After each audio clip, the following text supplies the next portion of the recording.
ಸೀಟಲ್ಲಿ ಎಲ್ಲ ಇಡೀ ರಾಜ್ಯಕ್ಕೆ ಹಂಚ್ಕೊತಾ ಇದ್ದೀವಿ. ನೋಡೋಣ. ಈಗ ವಿಶೇಷವಾಗಿ ನೀವು ದಕ್ಷಿಣ ಕನ್ನಡದ ಅಂಗಾರ ಬಗ್ಗೆ ಕೇಳ್ತಾ ಇದ್ದೀರಾ, ಭಾಳ ಸರಿ ಕೇಳ್ತಿದ್ದಾರೆ. ಸುನೀಲ್ ಕುಮಾರ್ ಬಗ್ಗೆ ಕೇಳ್ತಿದ್ದೀರಾ. ನಿಜಕ್ಕೂ ಕೂಡ ನಾನು ಇಲ್ಲ ಅಂದಿಲ್ಲ. ರಾಜ್ಯದ ಮುಖ್ಯಮಂತ್ರಿಗಳು, ಕೇಂದ್ರ ನಾಯಕರು ತೀರ್ಮಾನ ತಗೋತಾರೆ.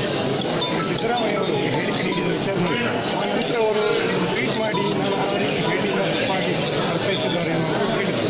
ನೀವು ಭಾಷಣ ಮಾಡುವ ಕೂಡ ಅದೇ ರೀತಿಯಲ್ಲಿ ಏನು ಹೇಳಿದ್ದು ಫಸ್ಟಿಗೆ ಹೇಳಿದ್ದು ಅವ್ರು ನಾನು ತಿಂತೀನಿ, ಯಾರು ನನ್ನ ಮಾತಾಡ್ತೀನಿ, ಯಾರು ಕೇಳೋರು ಯಾರು ಅಂತ. ಈಗ ಹೇಳ್ತಾ ಇದ್ದಾರೆ ನಾನು ತಿಂದಿಲ್ಲ ಯಾವಾಗಲೂ. ನಿಮ್ಮ ಟಿ ವಿ ಎರಡೂ ತೋರಿಸಿದ್ದೀರಿ.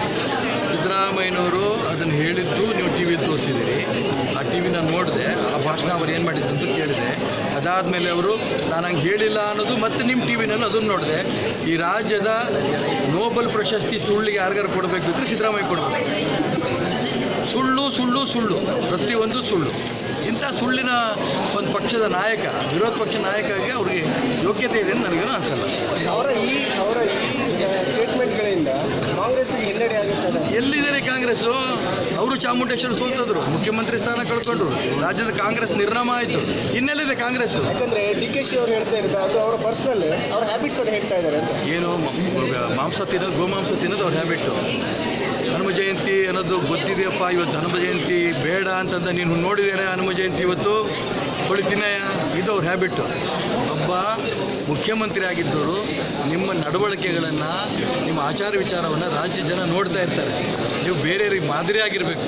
ಅದು ಬಿಟ್ಟು ಗೋಮಾಂಸ ತಿನ್ನೋದು ನಮ್ಮ ಹಕ್ಕು, ತಿಂತೀನಿ, ತಿನ್ಕೋ ಮನೆಗೆ ಹೋಗು. ನಾಳೆ ಚುನಾವಣಾ ಪ್ರಣಾಳಿಕೆಯಲ್ಲಿ ಹೇಳ್ರಿ ನೀವು, ನಾವು ಮತ್ತೆ ಅಧಿಕಾರಕ್ಕೆ ಬಂದರೆ ಪ್ರತಿ ಮನೆಗೂ ಕೂಡ ಗೋಮಾಂಸವನ್ನು ಸಪ್ಲೈ ಮಾಡ್ತೇವೆ ಹೇಳಿ. ಹನುಮ ಜಯಂತಿ ದಿನ ನಾವು ನಾಟಿ ಕೋಳಿಯನ್ನು ಸಪ್ಲೈ ಮಾಡ್ತೀವಿ ಹೇಳಿ. ನಾನೇನು ಬೇಡ ಅನ್ನಲ್ಲ. ಯಾಕೆಂದರೆ ನೀವು ಈ ರೀತಿ ಮಾಡಿ ಮಾಡಿ ಮಾಡಿ ದಕ್ಷಿಣ ಕನ್ನಡದಲ್ಲೇ ಶಾಂಪಲ್ಗೆ ಒಂದು ಸೀಟ್ ಉಳಿಸ್ಕೊಂಡಿದ್ದಾರೆ, ಉಳ್ಳಾಳದಲ್ಲಿ. ನೋಡೋಣ ಬರೋಂಥ ಚುನಾವಣೆಯಲ್ಲಿ ಅದು ಏನಾಗುತ್ತೆ ಅಂತ. ಯಾಕೆ ಹಂಗಾಯಿತು? ಗೋಹತ್ಯೆ ಮಾಡ್ತಾ ಇರೋಂಥ ವ್ಯಕ್ತಿಗಳನ್ನು ಹಿಡ್ಕೊಟ್ಟಂಥ ಗೋಪ್ರೇಮಿಗಳಿಗೆ, ಯುವಕರಿಗೆ ಇವರು ರಕ್ಷಣೆ ಕೊಡದೇನೆ ಯಾರು ಗೋಹತ್ಯೆ ಮಾಡಿದ್ರೋ ಅಂಥವ್ರು ರಕ್ಷಣೆ ಕೊಟ್ಟರು. ಅದನ್ನು ಅನುಭವಿಸ್ತಾ ಇದ್ದಾರೆ.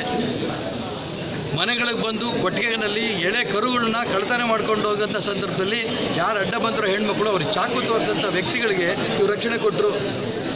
ಅದಕ್ಕೆ ಇವತ್ತು ಅನುಭವಿಸ್ತಾ ಇದ್ದಾರೆ. ಅದಕ್ಕೋಸ್ಕರ ನಾನು ಹೇಳ್ತೀನಲ್ಲ, ಗೋಹತ್ಯೆ ಇದನ್ನು ನಾವು ಯಾವುದೇ ಕಾರಣಕ್ಕೂ ಕೂಡ ಕರ್ನಾಟಕ ರಾಜ್ಯದಲ್ಲಿರ್ಬೋದು, ದೇಶದಲ್ಲಿರ್ಬೋದು, ಈ ದೇಶದ ಜನ ಒಪ್ಪಲ್ಲ. ಭಾರತೀಯ ಜನತಾ ಪಾರ್ಟಿ ಅಷ್ಟೇ ಅಲ್ಲ, ಈ ದೇಶದ 90%ಗೂ ಹೆಚ್ಚಿನ ಜನ ಗೋಹತ್ಯೆಯನ್ನು ಒಪ್ಪಲ್ಲ. ಕಾಂಗ್ರೆಸ್ನವರು ಇಲ್ಲ, ನಿಮ್ಮ ಚುನಾವಣೆಯಲ್ಲಿ ಹೇಳಿ ನಾವು ಗೋಹತ್ಯೆಗೆ ಅವಕಾಶ ಕೊಡ್ತೇವೆ, ಪ್ರತಿ ಮನೆಗೂ ಕೂಡ ಉಚಿತವಾಗಿ ಗೋಮಾಂಸ ತಂದು ಕೊಡ್ತೇವೆ, ನಮ್ಗೆ ಓಟ್ ಕೊಡಿ ಕಾಂಗ್ರೆಸ್ಸಿಗೆ ಹೇಳಿ. ನಾನೇನು ಬೇಡ. ಯಾಕಂದರೆ ಇದು ಈ ದೇಶ ಭಾರತೀಯ ಸಂಸ್ಕೃತಿಯ ದೇಶ. ಇದು ಹಿಂದೂ, ಮುಸ್ಲಿಂ, ಕ್ರಿಶ್ಚಿಯನ್ ಒಂದು ಬಾಯಲ್ಲಿ ಹೇಳಿ ಮುಸಲ್ಮಾನರಿಗೆ ಸಂತೃಪ್ತಿ ಪಡಿಸೋದ್ರಿಂದ ಓಟ್ ಬರುತ್ತೆ ಅಂತ ಅಂದ್ಕೊಂಡು ಇವತ್ತು ಮುಸಲ್ಮಾನರು ಬುದ್ಧಿವಂತರಾಗಿದ್ದಾರೆ. ಇವರು ಟೋಪಿ ಹಾಕೋಕ್ಕೆ ಅವ್ರು ಯಾವುದೇ ಕಾರಣಕ್ಕೂ ಮುಸಲ್ಮಾನರು ಇವತ್ತು ಕಾಂಗ್ರೆಸ್ ಜೊತೆ ಉಳಿಯಲ್ಲ. ಈಗ ಉಳಿದಿಲ್ಲ. ಈಗ ಮುಂದೆ ಬರೋ ದಿನವೂ ಕೂಡ ಮುಸಲ್ಮಾನರು ಕಾಂಗ್ರೆಸ್ ಜೊತೆ ಉಳಿಯಲ್ಲ. ರಾಷ್ಟ್ರಭಕ್ತರಾಗೋ ದಿಕ್ಕಿನಲ್ಲಿ ಖಂಡಿತ ಮುಖ್ಯವಾಹಿನಿಗಳಿಗೆ ಮುಸಲ್ಮಾನ್ ಕ್ರಿಶ್ಚಿಯನ್ರು ಬರೋದು ಶುರು ಮಾಡಿದ್ದಾರೆ. ಬರೋಂಥ ದಿನ ಭಾರತೀಯ ಜನತಾ ಪಾರ್ಟಿ ಜೊತೆ ಯಶಸ್ವಿಯಾಗಿ ಅವ್ರು ಸೇರ್ಕೋತಾರೆ ವಿಶ್ವಾಸ ನನಗಿದೆ.